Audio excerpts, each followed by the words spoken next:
So there is a tool that we can use. It's called htop, which is very, very useful in managing processes.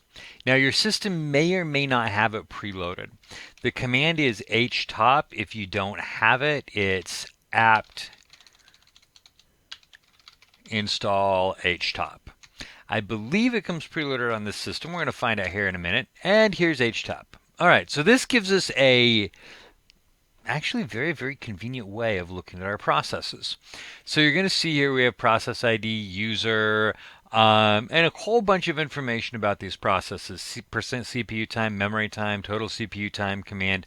And we're just going to see all these listed down there, and we can scroll down and view all of our processes. All right. Also, across the top, look at this. We have a CPU meter, and that's going to be one for each core. So it's going to show us our CPU.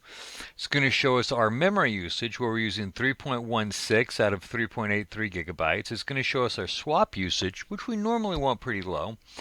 It's also going to show us over a little bit farther on our tasks, our load average for the last 1 minute, 5 minutes, and 15 minutes, and our total uptime. So this is giving us a ton of information right away. Now, couple of things we can do with this.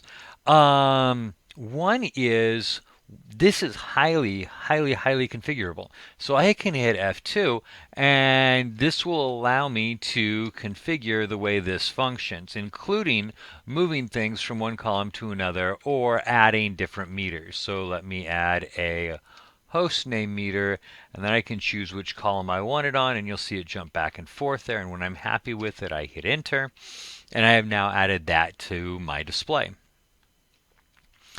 Hit escape to go back. Another really useful thing here is I can hit U, which is going to filter by user. And over here we'll see all users, Damon, David, root, syslog. So let me look for mine. So I'm going to come up to David and hit enter. And this shows me all of my processes. And it's going to show me my process ID. Now it doesn't by default show me which terminal I'm connected to. That's something we could add via setup if we wanted to. But you'll notice I do have a couple of documents here open up in Nano, and they're opened in a different window. In fact, let me Control Z to move this back into the background. And I am on session 1, so let me look at my jobs. And here in the background is nano, etc, and then I've sudoed nano for etc shadow. So etc password is me, etc shadow is sudoed, which let's go back to our move this htop back to our foreground. You'll notice the etc shadow isn't listed under me. That's because I sudoed it. So if I go back to my users and find root, this is where I'm actually going to find where we ran sudo nano etc shadow. Okay, back to David. I want to end this. So I can come down and I can find the process. And then notice down on the bottom, way down here are my options. So I'm going to hit F9 to kill. And this gives me all of these different signals I can send. And the one we want to terminate, the clean termination, is sig term. It's 15. I can also come up and do the kill of last resort, sig 9. But I'm going to do a sig 15 to terminate, to try to terminate it cleanly. And it will send that kill signal. So I am going to Control Z.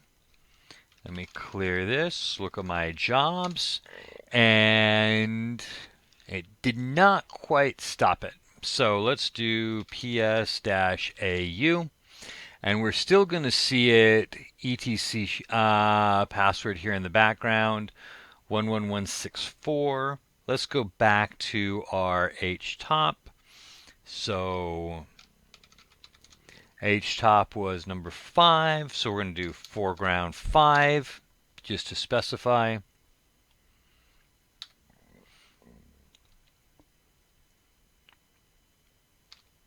It's not taking our kill signal.